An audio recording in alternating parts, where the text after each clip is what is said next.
আর কোনো কিছুই গ্রহণ করতেন না। ঈসা আলাইহিস সালাতু ওয়াস সালাম না ঘর ছিল, না বাড়ি ছিল, না জায়গা ছিল, না জমি ছিল।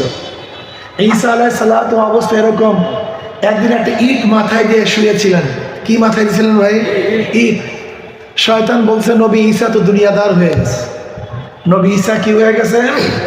ব্যবহার করছে শুধু একটা ইট, অমনি সে উটটাকে ফিটকা মারছে, না দুনিয়ার ইটও ব্যবহার করবো না। এত জাহেদ তিনি ছিলেন। ঈসা আলাইহিস সালাতু অবস্থা কেমন?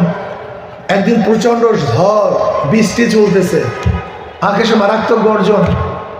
ঈসা আলাইহিস সালাতু এক তাঁবুর মধ্যে আশ্রয়ের জন্য গেলেন। দেখেন সেখানে এক যুবতী মহিলা, যুবতীর কাছে কিভাবে থাকবেন, সেখান থেকে বের হয়ে গেলেন, গেছেন এক পাহাড়ের মধ্যে এক গুহায়, গিয়া দেখেন সেখানে সিংহ অবস্থান করতেছে। হযরত ঈসা আলাইহিস সালাতু ওয়াস সালাম সিংহের পিঠে হাত দিয়ে বলতেছেন যে